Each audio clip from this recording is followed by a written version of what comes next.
अल्लाह के प्यारे नबी फरमाते हैं, तिरमिजी की रिवायत है, ला तज़ूलु कदमा इब्न आदम मिन इंद रब्बिही यौमल क़ियामा। इंसान क़यामत के दिन अपनी जगह से हिल नहीं पाएगा जब तक 5 सवालों का जवाब न दे दे।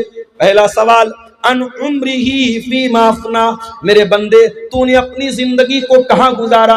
दूसरा सवाल, वन शबाबिही फीमा अबला, तूने अपनी जवानी को कहाँ गुजारा। तीसरा सवाल, वन मालिही मिन ऐन इक्तसबहू, तूने माल कहाँ से कमाया, तेरी आमदनी का जरिया क्या था, तेरी इनकम का जरिया क्या था। व फीमा अनफका, और चौथा सवाल, तूने माल कहाँ पर खर्च किया, कहाँ पर लुटाया। और 5वां सवाल, व मासा अमीला फीमा अलिमा, तूने जो इल्म हासिल किया उस इल्म के ऊपर तूने अमल कितना किया। ये 5 सवाल का जवाब आपको भी देना है, मुझको भी देना है, मौलाना साहब को भी देना है, आलिम को भी देना है, जाहिल को भी देना है, कटिहार शहर के रहने वाले को भी देना है, हसनगंज के देहात में रहने वाले को भी देना, हर इंसान को देना। माल कहां से कमाया, कहां खर्चा, हिसाब देना है अल्लाह। इसलिए मेरे प्यारे साथियों, हमारी शरीयत में बार बार ताकीद की गई, हलाल कमाई खाओ। हमारी शरीयत ने हमको सिखाया, हलाल कमाई नहीं खाओगे तुम्हारा रोजा कबूल नहीं होगा, तुम्हारी नमाज कबूल नहीं होगी, तुम्हारी ज़कात कबूल नहीं होगी, तुम्हारा हज कबूल नहीं होगा। आइए वो हदीस भी आपको सुना देता हूं, सही मुस्लिम की रिवायत है। अल्लाह के प्यारे नबी फरमाते हैं, इन्नल्लाह तय्यिबुन ला यक़बलु इल्ला तय्यिबा, अल्लाह ताला पाक है और पाक ही को कबूल करता है। अल्लाह ताला नापाक चीज को कबूल नहीं करता है। तुम चोरी करो, तुम डाका डालो और गरीबों की मदद करते रहो, मदरसों की मदद करते रहो, मस्जिद की मदद करते रहो, अल्लाह को ऐसे चंदे की जरूरत नहीं, अल्लाह को ऐसे सदके की जरूरत नहीं। इन्नल्लाह तय्यिबुन ला यक़बलु इल्ला तय्यिबा, अल्लाह पाक है और पाक को ही कबूल करता है। उसके बाद अल्लाह के नबी फरमाते हैं कि अल्लाह ताला ने कुरान में ईमान वालों को हुक्म दिया, सूरह बकरा के अंदर, या अय्युहल्लज़ीना आमनू कुलू कुलू मिम्मा फिल अर्ज़ि हलालन तय्यिबा, ऐ ईमान वालो जमीन में जो हलाल चीजें उसको खाओ। वश्कुरू लिल्लाहि इन कुंतुम इय्याहु ताबुदून, और अल्लाह का शुक्रिया अदा करो अगर तुम अल्लाह की इबादत करते हो। ईमान वालों को हलाल कमाई खाने का हुक्म दिया।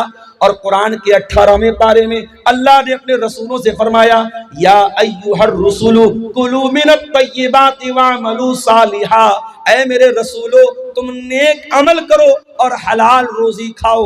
पता ये चला कि जब तक हलाल रोजी नहीं खाओगे तुम्हारा अमल नेक नहीं हो सकता, तुम्हारे नेक अमल की कोई वैल्यू अल्लाह ताला क्या नहीं है। उसके बाद अल्लाह के नबी ने एक मिसाल दी। आपने फरमाया, एक आदमी बहुत लंबा सफर करके आता है, अशासा, उसके बाल बिल्कुल मैले कुचैले हो जाते हैं। हम लोग भी सफर करते हैं, सफर बता देता है कि इंसान सफर से आया। रात में पटना में, मैं शाम को 6 बजे पटना में था और रात 12 बजे किशनगंज में था। 100-120 की स्पीड से गाड़ी चल रही थी। कार से आदमी आ रहा, आराम से आ रहा है, मगर पहुंचने के बाद इंसान की बॉडी बता देती है सफर करके आ रहा है।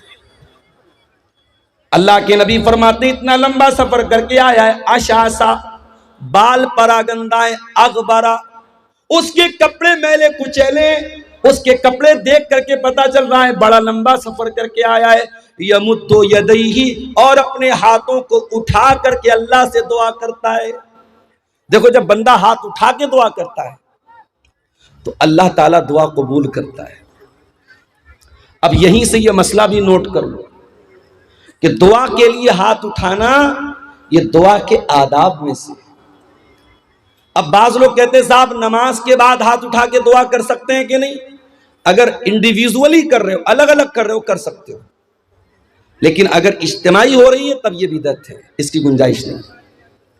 आदमी अपने तौर पर अल्लाह से कुछ मांग रहा है, कोई मसला नहीं, मांग सकता है भाई। जरूरी तो नहीं कि नमाज में मैंने सब मांग लिया। मेरा बच्चा बीमार है, नमाज मैंने पढ़ ली, अब मैं हाथ उठा के दुआ करूं, अल्लाह मेरे बच्चे को शिफा दे दे। कारोबार को लेकर परेशान हूं, दुकान अच्छी नहीं चल रही है, रोजी रोटी अच्छी नहीं चल रही है, नमाज पढ़ लिया, तस्बीहात पढ़ ली, दुआएं पढ़ ली, अस्कार पढ़ लिया, अब हाथ उठा के दुआ कर रहा हूं, अल्लाह मेरी दुकान को तू चला दे, मेरी रोजी को कुशादा कर। कोई हरज की बात नहीं, हाथ उठा के दुआ कभी भी कर सकते हैं, कोई हरज की बात नहीं। बल्कि हाथ उठा के जब बंदा दुआ करता है, अल्लाह के प्यारे नबी फरमाते हैं इन्नल्लाह हय्युन करीमुन, अल्लाह ताला हया वाला है, अल्लाह ताला करम वाला है। जब बंदा अल्लाह की बारगाह में हाथ उठा के दुआ करता है तो अल्लाह ताला को हया आती है कि बंदे को खाली हाथ कैसे लौटाए। अल्लाह बंदे को खाली हाथ लौटाए। दुआ के लिए हाथ उठाना ये दुआ के आदाब में से है। अल्लाह के रसूल कह रहे लंबा सफर करके आया है, बाल मैले कुचैले, कपड़े गंदे, और हाथ उठा के दुआ कर रहा है और कहता या रब्बी ऐ मेरे रब, या रब्बी ऐ मेरे रब। अल्लाह को रब कह के दुआ कर रहा है। ये भी मसला याद रखो, जब अल्लाह को रब कह के दुआ मांगी जाए तो दुआ जल्दी कबूल होती है। एक तो मुसाफिर है, मुसाफिर की दुआ जल्दी कबूल होती है। लंबा सफर करके आया है, मुसाफिर है, कपड़े मैले कुचैले हैं, हाथ उठा के दुआ कर रहा है, अल्लाह को रब कह के दुआ कर रहा है। यानी कबूलियत के कई असबाब और कबूलियत की कई चीजें इकट्ठा हो गई है। लेकिन अल्लाह के नबी फरमाते हैं व मतामुहु हराम व मशरबुहु हराम व मलबसुहु हराम व गुज़िया बिल हराम फ अन्ना युस्तजाबु लिज़ालिक। ऐ मेरे सहाबा, उसका खाना हराम कमाई का, उसका पानी हराम कमाई का, उसका कपड़ा हराम कमाई का, उसकी परवरिश हराम कमाई की। फ अन्ना युस्तजाबु लिज़ालिक। ऐसे इंसान की दुआ कैसे कबूल होगी? हराम खाने वाले की दुआ कबूल नहीं होगी मेरे भाई। रोते रहे हम। आसाम से आए हैं मुनव्वर हुसैन आसामी साहब, पूछा मैंने वहां के हालात, बयान नहीं कर सकता क्या हालात। जुल्म की बहुत सारी दास्तानें शायद हम तक और आप तक पहुंचती भी नहीं है, जिनको कलम लिख नहीं सकते, जबानें बयान नहीं कर सकती, वो जुल्म आज हो रहा है। फलस्तीन के शहर गाजा में क्या हुआ? छोटे छोटे बच्चों के कैसे चिथड़े बने, और यहां इमाम हरम दुआ कर रहे हैं। रमजान में रो रो के दुआएं हो रही हैं, इंडिया के चप्पे चप्पे में दुआएं हो रही हैं। ये दुआएं क्यों कबूल नहीं हो रही? क्योंकि हमने ये देखना बंद कर दिया कि हमारी कमाई हलाल है कि हराम। अल्लाह के नबी के एक सहाबी हैं, नाम नोट कर लो, साद बिन अबी वक्कास। अभी पूछो, इतना बड़ा मजमा है, अब्दुल गफ्फार साहब आपकी हर तकरीर सुनता हूं, आपके साथ सेल्फी लेने का बड़ा शौक है। कोई रुमाल होगा? हर तकरीर सुनता हूं, हर जलसे में जाता हूं। अभी पूछ लूं कि वो 10 सहाबा कौन है जिनका नाम लेकर के अल्लाह के रसूल ने जन्नती कहा है, तो मुट्ठी भर लोग होंगे जो सही बता पाएंगे, जबकि बच्चे बच्चे को पता होना चाहिए। 10 सहाबा जन्नती हैं। 4 सहाबा तो वो हैं जिनको हम खुलफाए राशिदीन कहते हैं, अबू बकर, उमर, उस्मान, अली। ये तो 4 हैं ही हैं। उसके अलावा कौन है? हजरत साद बिन अबी वक्कास, हजरत सईद बिन जैद, हजरत तलहा, हजरत जुबैर, हजरत अब्दुर्रहमान बिन औफ और हजरत अबू उबैदा बिन जर्रा। ये टोटल 10 सहाबा हैं जिनका नाम लेकर के अल्लाह के नबी ने जन्नती कहा है। उन 10 में से एक सहाबी हैं हजरत साद बिन अबी वक्कास। ये रिश्ते में अल्लाह के रसूल के मामू लगते थे। एक जंग में ये तीर चला रहे थे तो अल्लाह के नबी कह रहे थे, मामू जान, मेरे माँ बाप आप पर फिदा हुआ, आप तीर चलाए। इतनी मोहब्बत करते थे अल्लाह के नबी से। साद बिन अबी वक्कास ये बहुत मुस्तजाबुद दावत थे। ये जो दुआ करते थे, इनकी दुआ फौरन कबूल हो जाती थी। इनसे किसी ने पूछा कि ऐसा बिन अबी वक्कास क्या बात है, आप जो भी दुआ करते हैं आपकी दुआ फौरन कबूल हो जाती है, इसका राज क्या है, इसका सीक्रेट क्या है, इसका रहस्य क्या है, क्यों आपकी दुआएं जल्दी कबूल हो जाती हैं? हजरत साद बिन अबी वक्कास कहते हैं मा रफ़अतु लुक़मतन इला फमी, जब भी मैं अपने मुंह की तरफ कोई लुकमा उठाता हूँ इल्ला व अना आलिमुन, मुझे पता होता है मिन ऐना मजीउहा व मिन ऐना ज़हबत, वो लुकमा कहाँ से आया है और कहाँ जाएगा, उसकी आमदनी क्या थी, वो कहाँ से वो लुकमा आया था, मुझे सब पता है, A to Z मुझे पता है, इसलिए मैं हर लुकमे की जानकारी के बाद खाता हूँ। अल्लाह, ये थे सहाबा तो एक लुकमा भी अगर मुंह में डालते थे तो इस बात की परवाह करते थे मैं हलाल तरीके से खा रहा हूं या हराम तरीके से खा रहा हूं। यहां तो बड़ी बड़ी बिल्डिंगें हराम कमाई की बन गई, यहां तो हराम कमाई से बड़े बड़े अंपायर खड़े हो गए, बड़ी बड़ी बिल्डिंगें बना के रख दी, लाखों करोड़ों का बैलेंस बना के रख दिया। वो लोग अल्लाह को क्या हिसाब देंगे, हम जरा बता दो। दूसरे का माल नाजायज तरीके से अगर हमने खाया है अल्लाह को हिसाब देना पड़ेगा। अच्छा एक बात बताओ, आज के इस गए गुजरे दौर में भी हम मस्जिद का एहतराम करते हैं कि नहीं करते? बहुत एहतराम करते हैं। शराबी जब मस्जिद के पास से गुजरता है शराफत से गुजर जाता है, नहीं मस्जिद के पास कोई हुड़दंग नहीं, कोई शरारत नहीं। और हमारे हिंदुस्तान में तो हमारे गैर मुस्लिम भाई भी मस्जिद का बड़ा एहतराम करते।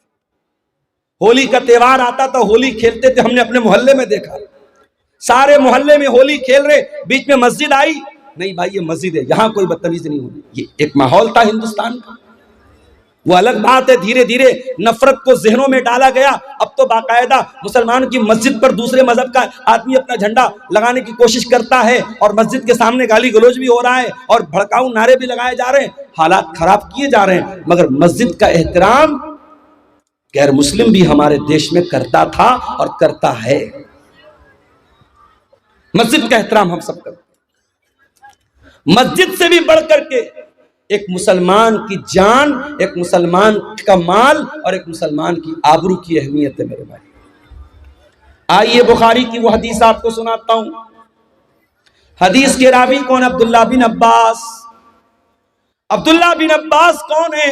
नबी के चचा के बेटे हैं, 8 साल के बच्चे हैं। रात में जब अल्लाह के नबी तहज्जुद के लिए उठा करते थे, अब्दुल्ला बिन अब्बास आते थे और वजू का पानी ला के रख देते थे। ओ लोगो, तुम्हारे मोहल्ले में उलमा आते हैं, तुम्हारे गांव में उलमा आते हैं, तुम्हारे इलाके में जमात के बड़े बड़े उलमा आते हैं, कम से कम अपने छोटे बच्चों को उलमा से मुलाकात के लिए लेकर के आया करो, उनको उलमा का एहतराम तो सिखाया करो, उनके दिल में उलमा की मोहब्बत तो डाला करो। नबी रात में उठते हैं, तहज्जुद की नमाज के लिए उठते हैं और वजू का पानी लेकर के कौन आता है? 8 साल का बच्चा आता है। नाम क्या है? अब्दुल्ला बिन अब्बास। नबी ने पूछा ये वजू का पानी कौन लाया? जवाब मिला अब्दुल्ला बिन अब्बास लाया।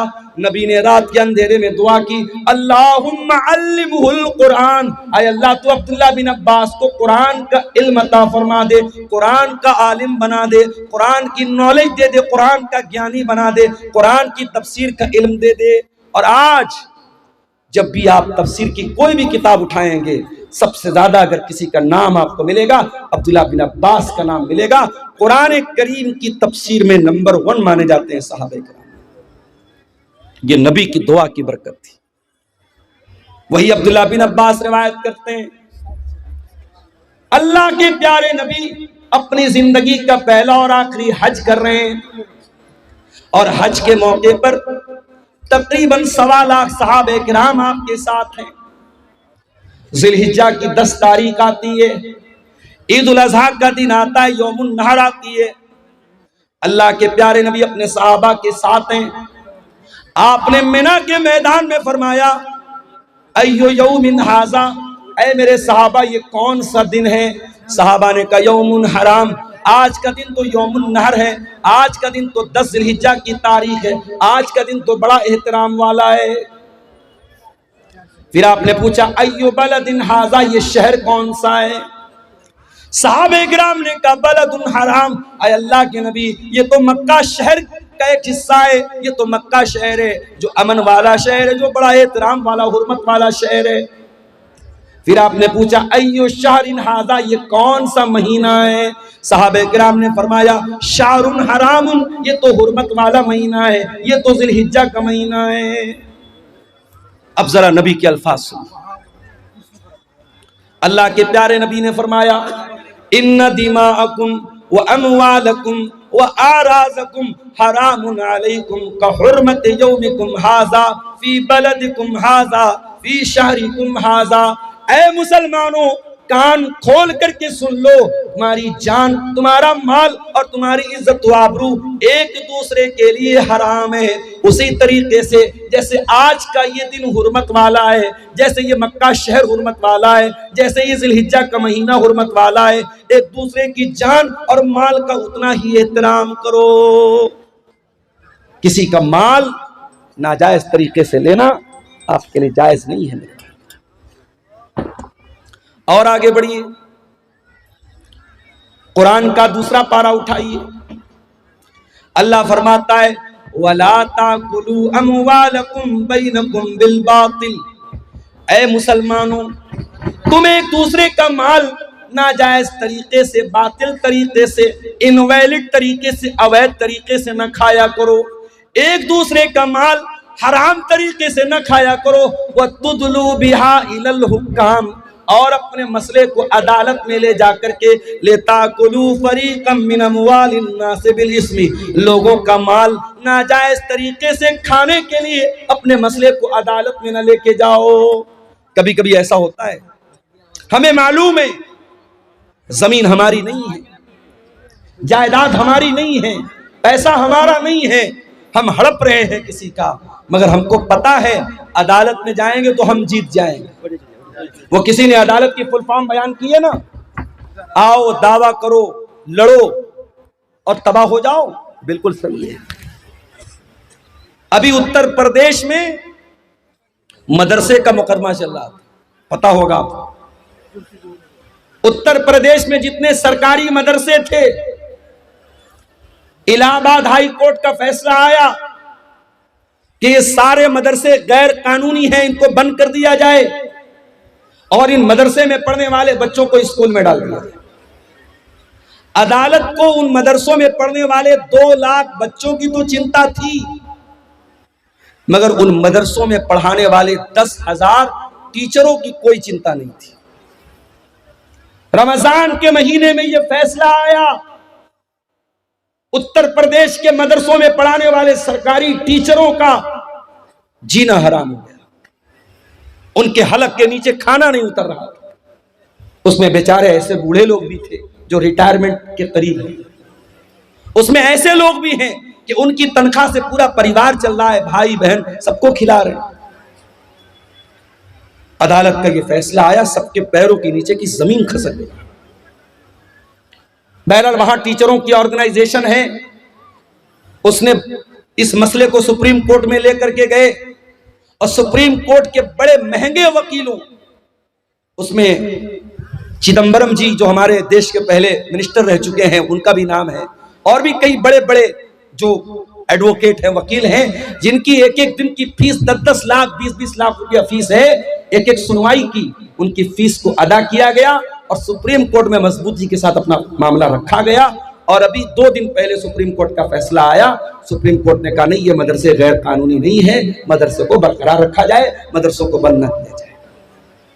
बताना ये चाहता हूं कि सुप्रीम कोर्ट में एक केस लड़ने के लिए एक वकील को जो फीस देने की जरूरत पड़ती है, गरीब आदमी नहीं दे सकता। एक एक दिन की फीस 20-20, 25-25 लाख रुपया है, कोई नहीं दे सकता। अब कुरान की जरा इस आयत पर गौर करो। अल्लाह कह रहा है, वला ताकुलू अमवालकुम बैनकुम बिल बातिल, एक दूसरे का माल नाजायज तरीके से मत खाओ। वतुदलू बिहा इलल हुक्काम, और अपने मसले को अदालत में न लेकर के जाओ। लिताकुलू फरीकम मिन अमवालिन नास बिल इस्मी, हो सकता है कि तुम गलत हो, लेकिन जज और वकील के साथ सेटिंग करके तुम गलत को सही करवा दो। हो सकता है गलत सबूत पेश कर दो, हो सकता है गलत गवाह पेश कर दो। लोगों का माल नाजायज तरीके से खाने के लिए अपने मसले को अदालत में न लेकर के जाओ। आज कटिहार की आप सेशन कोर्ट में चले जाएं, आप पटना में कोर्ट में चले जाएं, हर अदालत में जमीन के, जायदाद के, रुपये पैसे के मामलात मुसलमानों के बड़ी तादाद में आते हैं। और इंसान को पता होता है मैं गलत हूं, मैं नाजायज इस जमीन पर कब्जा कर रहा हूं, फिर भी अदालत में जाता है क्योंकि उसको यकीन होता है मैं अदालत की रकम फीसों वकीलों की फीस भर करके मैं केस जीता हूं। कान खोल करके सुन लो मेरे प्यारे साथियों, दुनिया की अदालत के ऊपर भी एक अदालत है और उस अदालत में कोई वकील नहीं होगा। उस अदालत का जज अल्लाह रब्बुल आलमीन होगा। न वहां रिश्वत चलेगी, न वहां किसी की झूठी गवाही चलेगी। वहां अगर आप झूठ बोलना चाहेंगे, आपका हाथ सच बोल देगा, आपका पैर सच बोल देगा, आपकी चमड़ी सच बोल देगी। अल्लाह कहता है हत्ता इज़ा मा जाऊहा शहीदा अलैहिम समऊहुम व अबसारुहुम व जुलूदुहुम बिमा कानू यामलून। मेरे बंदो, कयामत के दिन तुम्हारे कान भी गवाही देंगे, तुम्हारी आंखें भी गवाही देंगी, तुम्हारी चमड़ी भी गवाही देगी। वक़ालू लिजुलूदिहिम लिमा शहिदतुम अलैना क़ालू अंतक़नल्लाहुल्लज़ी अंतक़ कुल्ल शै। इंसान अपनी चमड़ी से कहेगा तू कैसे बोल रही है, इंसान की चमड़ी कहेगी अल्लाह ने हमको बोलना सिखाया है और आज हम तेरे करतूत, तेरे काले करतूत हम खोलेंगे। दुनिया की अदालत से कोई जीत गया तो क्या हो गया, अल्लाह की अदालत में कोई झूठ नहीं बोल सकता। हसनगंज की धरती पर, धोकरदा की धरती पर अगर आपने कोई गलत काम किया है, कोई पाप किया है, किसी के साथ नाजायज काम किया है, आपकी ये धरती भी कयामत के दिन गवाही देगी। इज़ा ज़ुलज़िलतिल अर्ज़ु ज़िलज़ालहा व अख़रजतिल अर्ज़ु अस्क़ालहा व क़ालल इंसानु मा लहा यौमइज़िन तुहद्दिसु अख़बारहा। कयामत के दिन ये जमीन भी गवाही देगी, जमीन बोलेगी। अल्लाह की अदालत में कैसे बचे?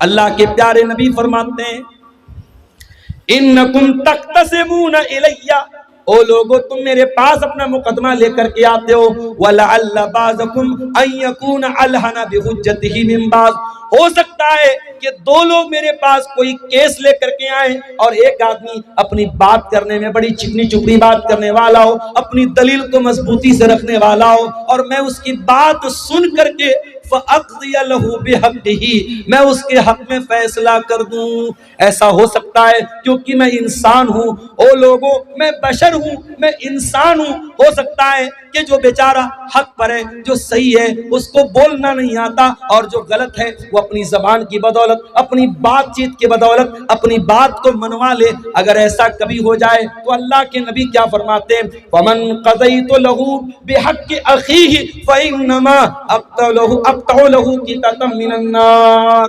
अगर मैं किसी के हक में अगर फैसला कर देता हूं और वो जमीन उसके भाई की थी, वो हक उसके भाई का था, वो रुपया पैसा उसके भाई का था, और मैंने गलत फैसला कर दिया और उसके हक में कर दिया, तो अल्लाह के नबी क्या फरमाते हैं, इन्नमा अक़तअु लहू क़ितअतम मिनन नार। मैं जमीन नहीं दे रहा हूं, मैं जायदाद नहीं दे रहा हूं, मैं रुपया पैसा नहीं दे रहा हूं, मैं जहन्नम की आग का टुकड़ा दे रहा हूं। है किसी में मजाल? जमीन और जायदाद पर आज नाजायज कब्जा करने के वाकयात मुसलमानों में बड़ी कसरत के साथ मिले। इस्लामी निजाम मीरास में भी यही होता है मेरे भाइयों। बाप मर गया, बाप ने 1 लाख रुपया छोड़ा, शरीयत क्या कहती है जरा गौर से सुनिएगा। इस्लाम का निजाम मीरास बयान कर रहा हूं आपको। 1 लाख रुपया बाप छोड़ करके मरा है, 1 लाख कैश छोड़ करके मरा, जमीन जायदाद छोड़ करके मरा। अब शरीयत क्या कहती है कि सबसे पहले मरने वाले की रकम से उसकी तजीज़ व तकफीन की जाएगी, उसको दफनाया जाएगा, उसको कफनाया जाएगा, उसकी कब्र को खोदने पर, उसके कफन के कपड़े पर और उसकी कब्र पर जो खर्चा आएगा उसके पैसे से अदा किया जाए। अगर कोई रिश्तेदार खड़ा हो जाए अच्छी बात है, अगर कोई खड़ा नहीं होता तो मरने वाले के पैसे से उसको अदा किया जाए। दूसरा काम, कफन दफन हो गया, मुर्दे को दफना भी दिया गया। दूसरा काम क्या करना है, अगर मरने वाले के ऊपर कोई कर्जा था, उस कर्जे को उसके पैसे से अदा किया जाएगा, उसके तरके से अदा किया जाएगा। कर्जा भी अदा हो गया। अब तीसरा काम, यह देखा जाएगा कि मरने वाले ने किसी को वसीयत तो नहीं की है, और वसीयत किसको बोलते हैं ये समझ लो। हो सकता है मरने वाला अपनी जिंदगी में मदरसे की मदद नहीं कर पाया, मस्जिदों में चंदा नहीं दे पाया, अल्लाह की राह में खर्च नहीं कर पाया, मरने के टाइम एहसास हुआ यार इतनी दौलत बना के जा रहा हूँ, इतना पैसा बना के जा रहा हूँ, कुछ दीन के रास्ते में भी पैसा लगाना चाहिए, कुछ जमीन व जायदाद मदरसे के लिए भी देनी चाहिए। जैसे आज आपके मदरसे के लिए चंदा हो रहा है, मुझे चंदा करना नहीं आता मेरे भाई। मुझे कहा था जो साहब मुझे लेके आ रहे थे, उन्होंने कहा था मौलाना साहब थोड़ा आप चंदे पर बोल दीजिएगा, लोग आए मुसाफा करके दे दे, ये सब मुझसे नहीं होता मेरे भाई। लेकिन एक अपील करता हूं कि जिंदगी में यही चीजें आपके काम आएंगी मेरे भाई। अब्दुल गफ्फार साहब की तकरीर सुनेंगे रात में चले जाएंगे, मौलाना जर्जी साहब की तकरीर सुनेंगे चले जाएंगे, मगर आपने इस मदरसे को जो चंदा दिया होगा वो कहीं ना कहीं आपके नामे आमाल में, आपकी नेकियों के अकाउंट में दर्ज हो जाएगा और कयामत के दिन भी वो आपके काम है। हो सकता है जिंदगी में आपको मौका नहीं मिल पाया, मरने के टाइम याद आया कि मुझे कुछ अल्लाह की राह में खर्च करना चाहिए, तो शरीयत क्या कहती है कि आप अपने माल की वसीयत कर सकते हैं, मगर वसीयत 1/3 से ज्यादा नहीं होनी चाहिए। 1/3 का मतलब समझते हैं 1/3। अगर मरने वाला 3 लाख रुपया छोड़ के गया है तो किसी मस्जिद में, किसी मदरसे में, किसी यतीम को, किसी गरीब को या किसी ऐसे रिश्तेदार को जो उसका वारिस नहीं है, वारिस को वसीयत नहीं कर सकता। अपने बेटे को वसीयत करके जाए, बेटे को इतना दे दो, बेटी को इतना दे दो, उसका कोई एतबार नहीं। वारिस को वसीयत, बेटा तो वारिस है, बेटी तो वारिस है, बाप तो वारिस है, वारिस को वसीयत नहीं करेगा। वारिस के अलावा कोई रिश्तेदार है, मान लो किसी बच्चे को आपने गोद ले लिया, किसी बच्चे को आपने पाल लिया, परवरिश कर लिया, अब जाहिर है आपने परवरिश तो की है मगर वो आपका सगा बेटा नहीं है तो आपकी जायदाद का वारिस नहीं है। अगर आपको लगता है कि इस बच्चे को मैंने पाला है और मेरे बाद इस बच्चे को जरूरत पड़ेगी रुपये की, पैसे की, जमीन की, जायदाद की, तो आप अपनी प्रॉपर्टी का, अपने तरके का 1/3, उससे ज्यादा नहीं, उससे कम तो कर सकते, उससे ज्यादा नहीं, 1/3 तक आप उसको वसीयत कर सकते। तो पहला काम क्या करेंगे? जनाजे की तैयारी, दूसरा काम कर्जे की अदायगी, तीसरा काम वसीयत को हम पूरा करेंगे।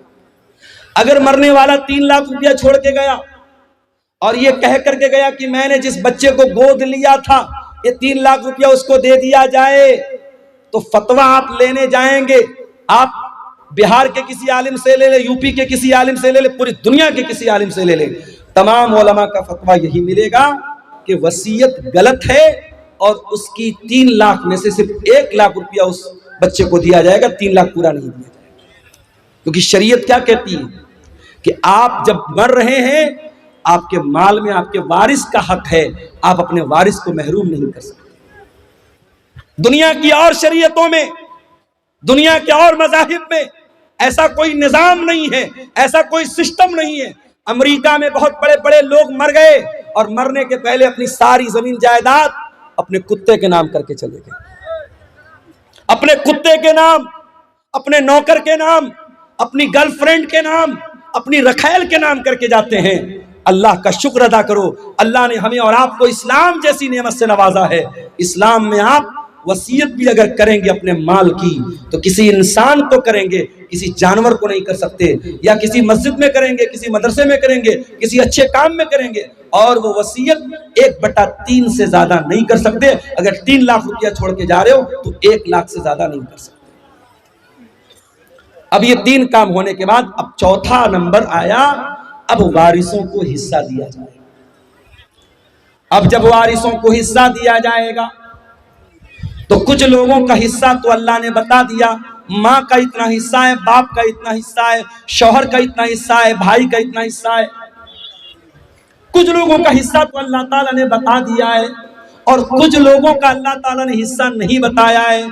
जो वारिसों को देने के बाद जो बचेगा वो उनके दरमियान बांट दिया जाएगा। जैसे बेटे और बेटी का हिस्सा अल्लाह ताला ने तय नहीं किया है, अगर बाप जिंदा है, अगर माँ जिंदा है तो बाप को 1/6 दिया जाएगा, माँ को 1/6 दिया जाएगा, और माँ बाप को देने के बाद, और अगर मरने वाले की बीवी जिंदा है और औलाद मौजूद है तो बीवी को 8वां हिस्सा दिया जाएगा, और औलाद अगर नहीं है तो बीवी को 1/4 दिया जाएगा। बीवी को देने के बाद, माँ बाप को देने के बाद, अब जो बाकी बचेगा वो बेटे और बेटी को दिया जाएगा। अब बेटे को कितना मिलेगा, बेटी को कितना मिलेगा? कुरान कहता है लिज़्ज़करि मिस्लु हज़्ज़िल उन्सयैन, लड़के को लड़की का डबल मिलेगा, लड़के को लड़की का डबल मिलेगा।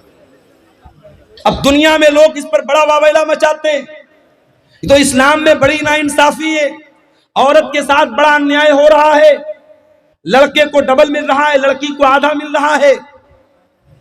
पहली बात तो यह है, इस्लाम अल्लाह का दीन है और अल्लाह के दीन में कभी नाइंसाफी नहीं हो सकती। अल्लाह तो अदल वाला है, अल्लाह तो आदिल है, और अल्लाह का हर हुक्म अदल वाला है। अल्लाह को खूब पता है किसको कितना देना है। अल्लाह के कानून में कभी नाइंसाफी नहीं हो सकती। अगर अल्लाह ताला ने लड़का लड़की को बराबर दिया होता, अगर अल्लाह के कानून में बराबर का हुक्म होता, तो ये लड़के के साथ नाइंसाफी हो जाती। क्यों? क्योंकि कमा के लाना तो लड़के को है, अपनी बहन को कमा के भाई देगा, अपनी बेटी को कमा करके बाप देगा, अपनी बीवी को कमा करके शौहर देगा। मर्द को तो हर हाल में कमाना है और औरत को कमाना नहीं, औरत को तो खाना है। औरत को कोई खिलाएगा और खिलाने वाला कौन है? मर्द है। इसीलिए अल्लाह ताला ने मर्द की जिम्मेदारियों को सामने रख करके अल्लाह ने यह फैसला किया, लिज़्ज़करि मिस्लु हज़्ज़िल उन्सयैन, लड़के को लड़की का डबल मिलेगा। अब मान लो मरने वाले का एक लड़का है, 2 लड़की है, और मरने वाला 2 लाख रुपया छोड़ के मरा, तो जाहिर है कि 2 लाख में से 1 लाख रुपया लड़के को मिल जाएगा और 50-50 हजार रुपया दोनों लड़कियों को मिल जाएगा। तो अगर रेशियो निकालो तो लड़के लड़की को तो बराबर मिल रहा है, और अगर कहीं लड़कियों की तादाद ज्यादा है और लड़का एक है या लड़के की तादाद कम है, तो मजमूई एतबार से लड़कियों को ज्यादा मिल जाएगा। तो कुरान कहता है तुम नहीं जानते कि किसको कितना मिलना चाहिए, ये अल्लाह का फैसला और अल्लाह का कानून है, और अल्लाह ने जो तय कर दिया उसी के हिसाब से बांटा जाएगा। तुम नहीं जानते, इसलिए कि रिश्ता अल्लाह ने बनाया है। किसी को बाप अल्लाह ने बनाया है, किसी को माँ अल्लाह ने बनाया है, किसी को बेटा अल्लाह ने बनाया। जब रिश्ता अल्लाह ने बनाया है तो उनका हक भी अल्लाह ही तय करेगा, तुम नहीं तय कर सकते। हमारे यहाँ क्या हो रहा है, बाप मर गया, भाइयों ने बैठ करके जमीन जायदाद का बंटवारा कर दिया, बहन को फूटी कौड़ी नहीं मिली, बहन को 1 पैसा नहीं मिला। बहन आई, भाई आपने बाप की जायदाद का बंटवारा किया, मुझे क्यों नहीं दिया?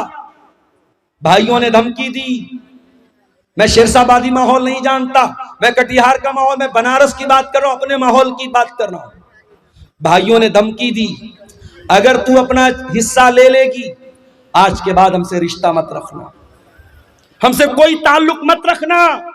अगर हमने अपने बाप की प्रॉपर्टी में से तुझको हक दे दिया तो आज से रिश्ता खत्म। बहन बेचारी सोचती है भाई से रिश्ता खत्म करना बड़ा महंगा सौदा है, भाई और भतीजे की मोहब्बत भी दिल में होती है। बहन कहती भैया जो है आप रख लीजिए, मुझे कोई जमीन जायदाद नहीं चाहिए। इस तरीके से ब्लैकमेल किया जाता है और प्रेशराइज किया जाता है और दबाव डाला जाता है बहनों के ऊपर, और बहनें मजबूरी में आकर के अपना हिस्सा अपने भाई को लिख देती हैं। और ये काम कौन कर रहा है? ये 5 टाइम का नमाजी कर रहा है, चेहरे पर भरपूर शरई दाढ़ी रखने वाला और माथे पर सज्जे का निशान सजाने वाला, अपने आप को मुत्तकी कहने वाला, अपने आप को परहेजगार कहने वाला भी ये काम कर रहा है।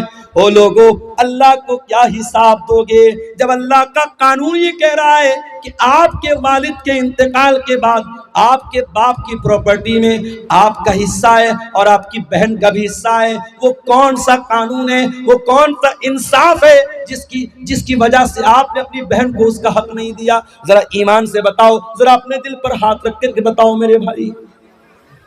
और ये भी याद रखिए, इस्लाम का जो निज़ाम मीरास है ये कोई बाई चॉइस नहीं है कि अमल कर लो तो अच्छी बात है और अगर अमल नहीं करोगे तो कोई हर्ज की बात नहीं है। अल्लाह ने जब मीरास का कानून बयान किया तो क्या फरमाया?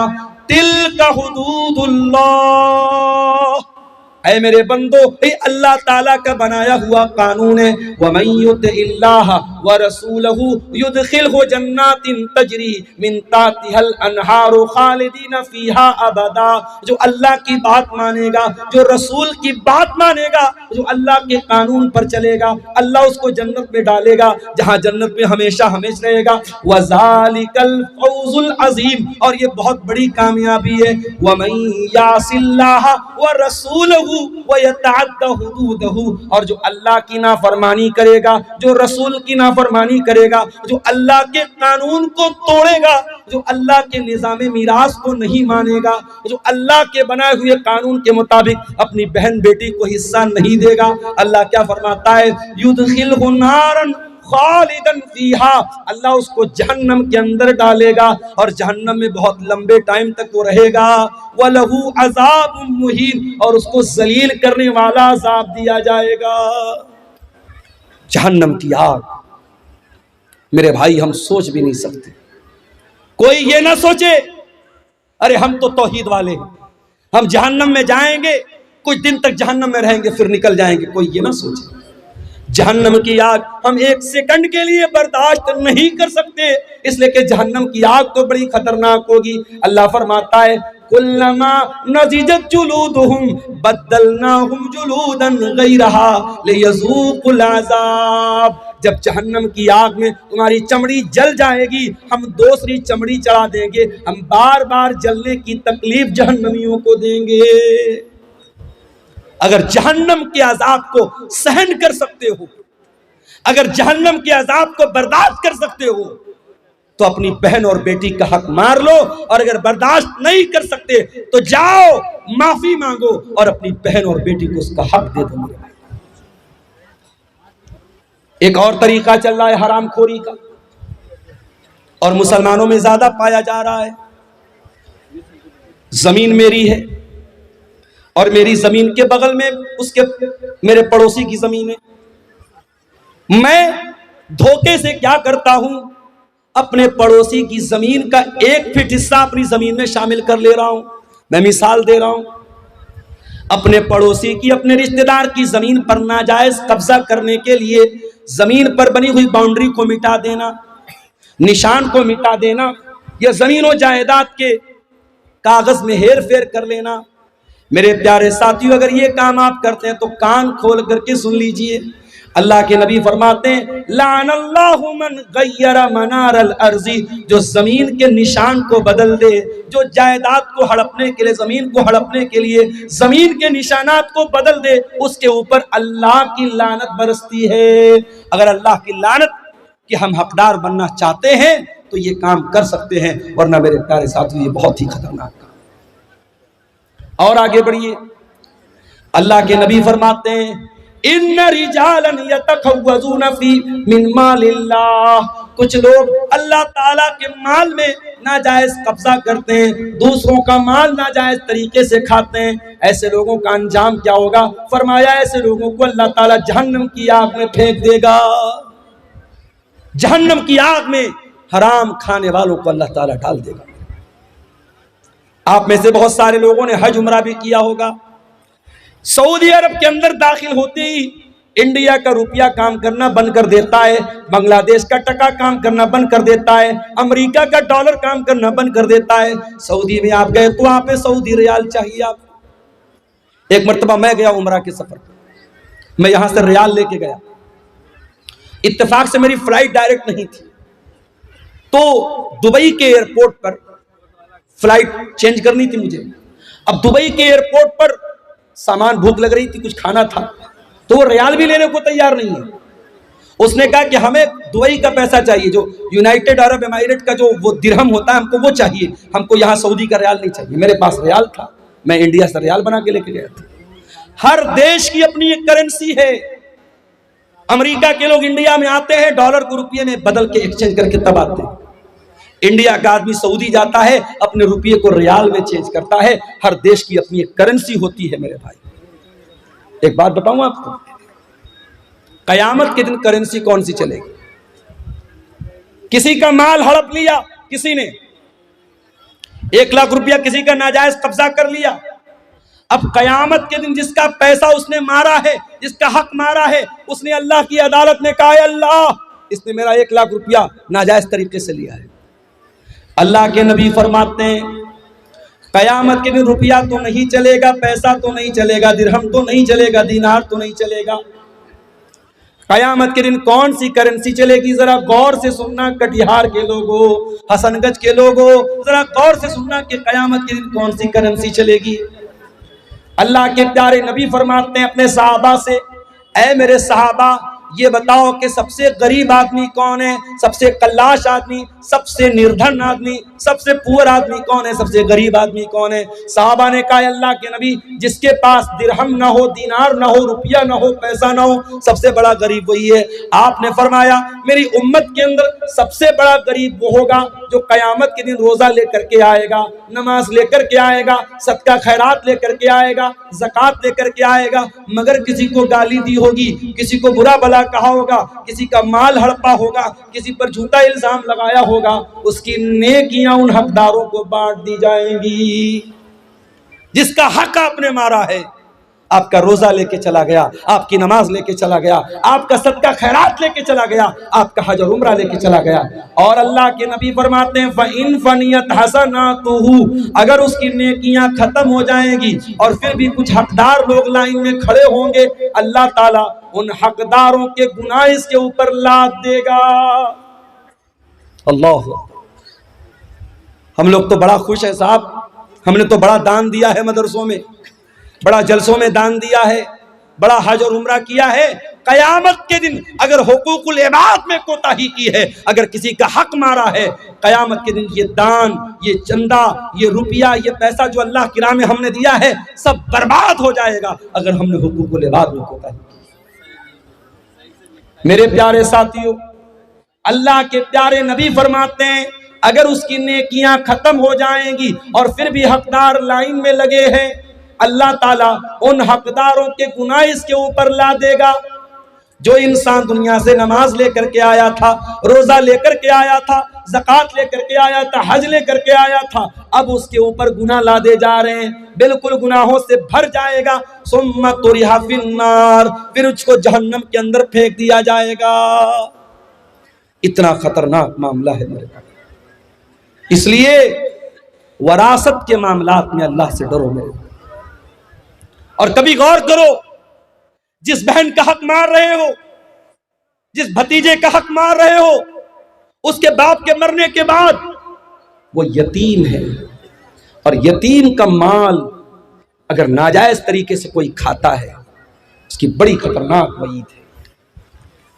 अल्लाह के प्यारे नबी, अल्लाह ताला कुरान में फरमाता है इन्नल्लज़ीना याकुलूना अमवालल यतामा ज़ुल्मन इन्नमा याकुलूना फी बुतूनिहिम नारा। जो लोग यतीम का माल नाजायज तरीके से खाते हैं, हराम तरीके से खाते हैं, एक तो हलाल तरीका है। अगर किसी यतीम की परवरिश आप कर रहे हैं और आप पैसे वाले नहीं हैं, आप उसकी परवरिश कर रहे हैं और उस परवरिश के बदले में उस यतीम का जो माल है उसमें से अपने हक भर का पैसा आप ले रहे हैं, तो उसकी गुंजाइश मौजूद है।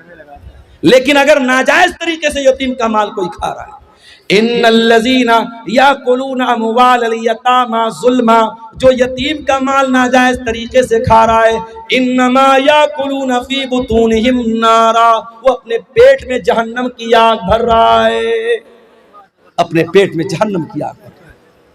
यतीम इस लायक नहीं है कि उसके ऊपर जुल्म किया जाए। बड़ा बेरहम है वो इंसान, बड़ा जानवर है वो इंसान जो किसी यतीम के हक को दबाए, जो किसी यतीम को मारे, जो किसी यतीम पर जुल्म करे। अल्लाह के प्यारे नबी तो यहां तक फरमाते हैं अना व काफिलुल यतीमी कहातैन, मैं और यतीम की परवरिश करने वाला जन्नत में इस तरीके से रहेंगे। आपने अपनी दोनों उंगलियों से इशारा करके फरमाया जैसे ये दोनों उंगलियां एक दूसरे के साथ मिली हुई हैं, ओ लोगों यतीम की परवरिश करने वाला जन्नत में मेरे साथ रहेगा। आज इन मदरसों में यतीम बच्चे पढ़ते हैं, इन मदरसों में यतीम बच्चे पढ़ते हैं, और उन यतीम बच्चों पर अगर आप कोई माल खर्च करते हैं उससे डबल फायदा आपको मिलेगा। जो सवाब मिलेगा दान का, चंदे का, वो तो मिलेगा। अगर यतीम बच्चे के ऊपर आप माल खर्च कर रहे हैं तो क़यामत के दिन अपने नबी के साथ रहने का मौका आपको मिलेगा। अल्लाह के नबी फरमाते हैं जो किसी यतीम की परवरिश में हिस्सा लेता है, अल्लाह के नबी फरमाते हैं क़यामत के दिन वो जन्नत में मेरे साथ रहेगा। मेरे प्यारे साथियों, किसी यतीम के माल को नाजायज तरीके से खाना जब हराम है, आपकी बहन भी आपके बाप के मरने के बाद यतीम हो गई, आपका भतीजा अपने बाप के मरने के बाद यतीम हो गया, उस भतीजे का, उस बहन का हक मारने के पहले सोच लो कि कल अगर तुम्हारे बच्चे यतीम हो गए तो उनका क्या होगा। उसकी जगह अपने आप को रख के सोचो, तुम्हारा इंतकाल हो जाए और तुम्हारे बच्चों के साथ कोई नाइंसाफी करे, तुम्हारे बच्चों का कोई हक मार ले, तो सोचो तुम्हें कैसा लगेगा। उसकी जगह अपने आप को रख के सोचो और किसी यतीम के माल को हड़पने की कोशिश करो। मेरे प्यारे साथियों, दुनिया में अगर किसी का हक हमने मारा होगा, क़यामत के दिन हमको उसका बदला देना पड़ेगा। अल्लाह के प्यारे नबी फरमाते हैं लतुअद्दुन्नल हुकूक इला अहलिहा, तुम दुनिया में लोगों का हक दे दो वरना क़यामत के दिन तुमको देना पड़ेगा।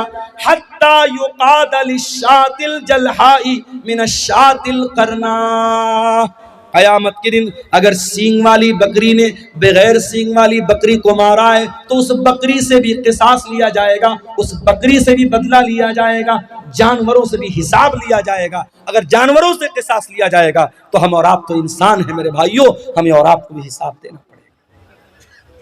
इसलिए मेरे प्यारे साथियों, कुरान का 30वां पारा खोलो, अल्लाह फरमाता है वताकुलून तुरास अकलन लम्मा वतुहिब्बूनल माल हुब्बन जम्मा। ओ लोगो, तुम वरासत को डकार जाते हो, तुम मीरास को खा जाते हो और तुम माल से बहुत ज्यादा मोहब्बत करते हो। कल्ला इज़ा दुक्कतिल अर्ज़ु दक्कन दक्का वजाअ रब्बुका वल मलकु सफ़्फ़न सफ़्फ़ा वजीअ यौमइज़िन बिजहन्नम।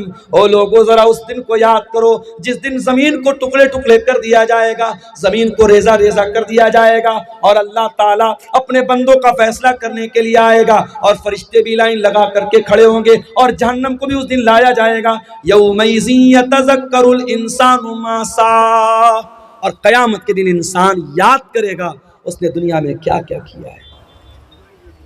जितने लोगों ने जमीनों को हड़पाए, जायदादों को हड़पाए, लोगों का हक मारा है, कोई एक आदमी बता दो जो मरने के बाद अपनी जमीन को लेकर के गया हो, अपनी जायदाद को लेकर के गया हो, अपने रुपये पैसे को लेकर के गया हो। सब ठाट पड़ा रह जाएगा जब लाद चलेगा बंजारा।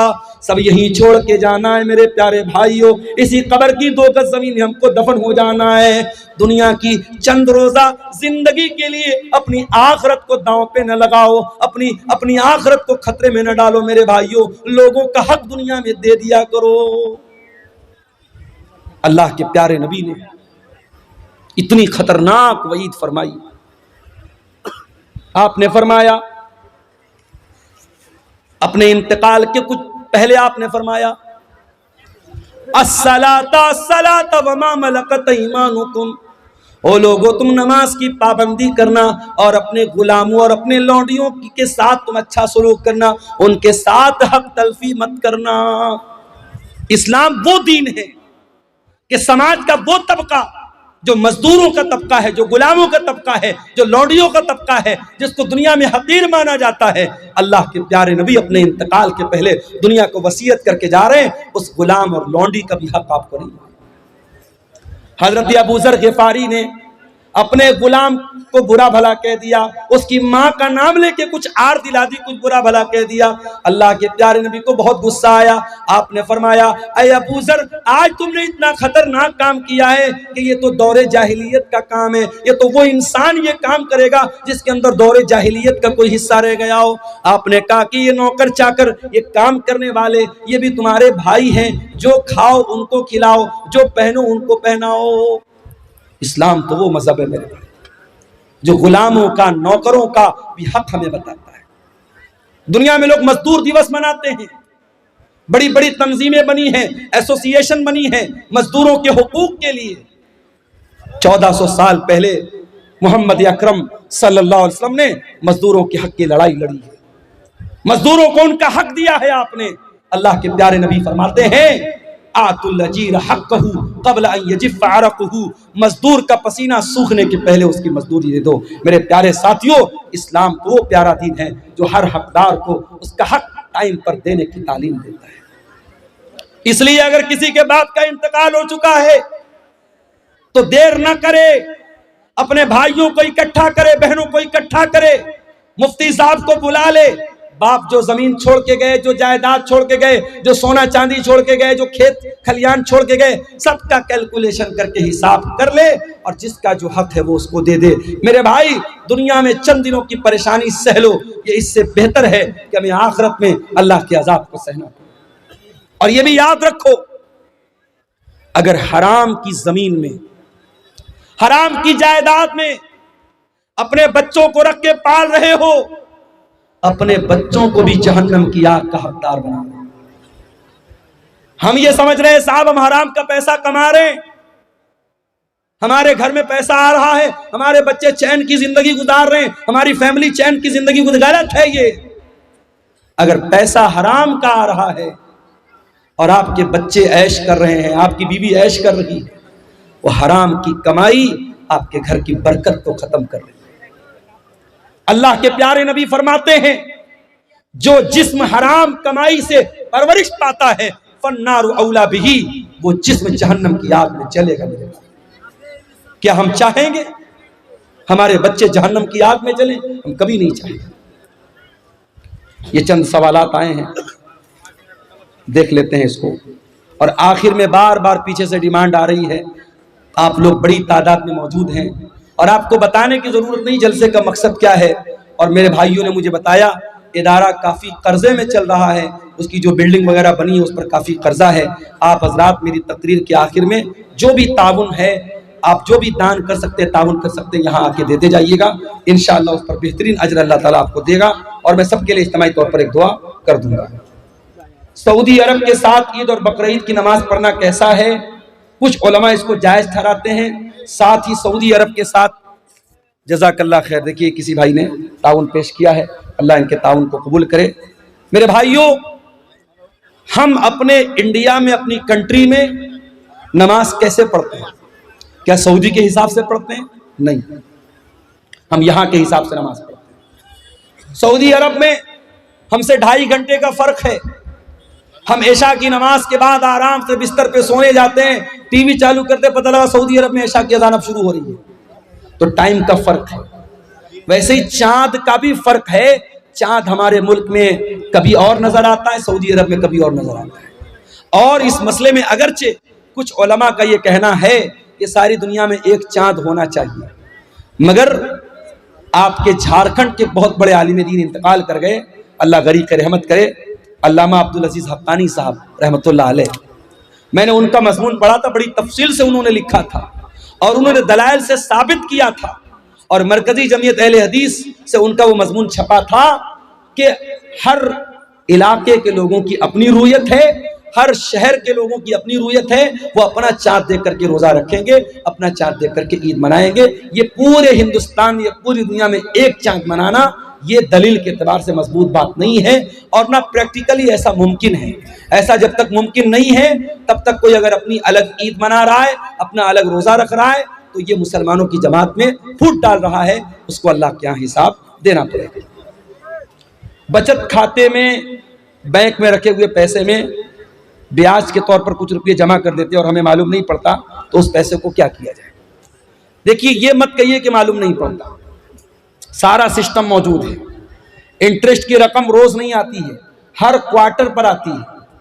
हर क्वार्टर का मतलब हर 3 महीने पर आपके बैंक में पैसा इंटरेस्ट का आता है। आप अपनी पासबुक पे अगर एंट्री कराएंगे, पासबुक पे लिख के आ जाएगा इंटरेस्ट का इतना पैसा है। आपको कुछ नहीं करना है, आप हर क्वार्टर पर अपने बैंक का स्टेटमेंट निकलवाइए और इंटरेस्ट की रकम निकाल करके वो रकम किसी गरीब को दे दीजिए। बस, वो आपके ऊपर इस्तेमाल नहीं होनी चाहिए, अपनी जात पर इस्तेमाल नहीं करना है, बैंक में रखना नहीं है, उसको निकाल के खर्च कर देना है। किसी भी कोई दवा इलाज के लिए जरूरत हो उसको दे दीजिए, किसी भी गरीब आदमी को जिसको जरूरतमंद है उसको, मुसलमान को भी दे सकते हैं, गैर मुस्लिम को भी दे सकते हैं, कोई हर्ज की बात इंशाअल्लाह नहीं है।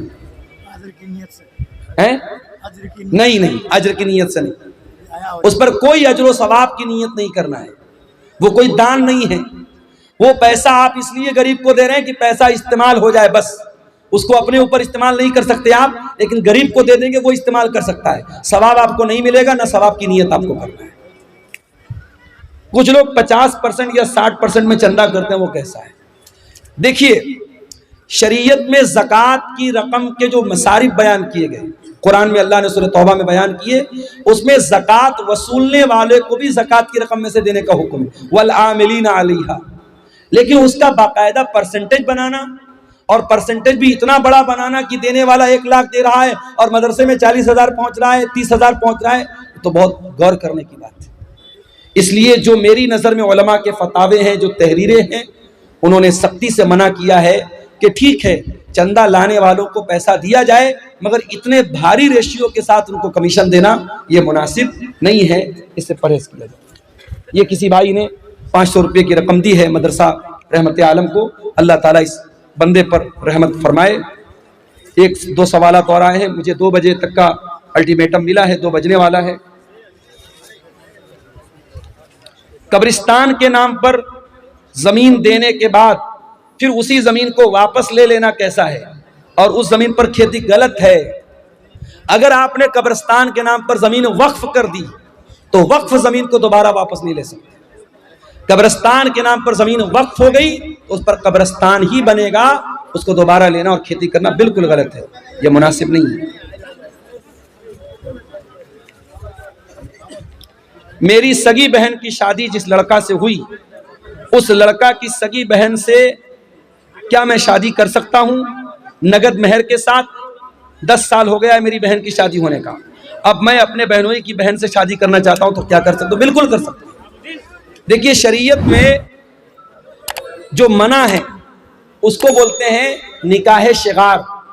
उसकी शक्ल क्या होती है कि महर के बजाय ये तय कर दिया जाए कि मैं आपकी बहन से शादी कर लूं, आप मेरी बहन से शादी कर लूं। अगर महर के बजाय ये अदला बदली वाली शादी की जाए तो गलत है। अगर महर तय है, मैं आपकी बहन से शादी कर रहा हूं, आप मेरी बहन से शादी कर रहे हैं, दोनों का महर तय है, तो कोई हरज की बात नहीं। और यहां एक मसला और याद रखें कि इस तरीके की शादी आम तौर पर सक्सेस नहीं होती, कामयाब नहीं होती। कोई मसला आता है, मैंने कई केस देखा है, अगर इस घर की लड़की उस घर गई, उस घर की लड़की इस घर आई, अगर एक घर में कोई मसला होता है तो दूसरे घर की लड़की को सहना पड़ता है। इसलिए इस तरीके की रिश्तेदारी से बचना चाहिए। हराम तो नहीं है, नाजायज तो नहीं है, मगर बचना चाहिए ताकि मसला पैदा ना हो। लेकिन शरीयत के एतबार से कोई हरज की बात इंशाअल्लाह नहीं है। ठीक है, 5 वक्ता नमाजी है, चोरी का माल घर में लगाता है, जायज है या नहीं? चोरी का माल अगर घर में लगाता है, नमाजी हो, तहज्जुद गुजार हो, गलत है। जो गलत है वो गलत रहेगा, करने वाला कितना ही बड़ा मुत्तकी और परहेजगार क्यों ना हो, उसके करने से वो काम सही नहीं हो जाएगा। तो मेरे अजीजों, जाते जाते आपको फिर यही पैगाम देना चाहता हूं कि अपनी कमाइयों के सिलसिले में हम चिंता करें। आज जो ये सट्टेबाजी के पीछे हमारा नौजवान बर्बाद है, ऑनलाइन जुए के जरिए पैसा कमा रहा है, और बिटकॉइन के नाम से और कौन कौन सी कंपनियों के नाम से अपने पैसे को दांव पे लगा रहा है।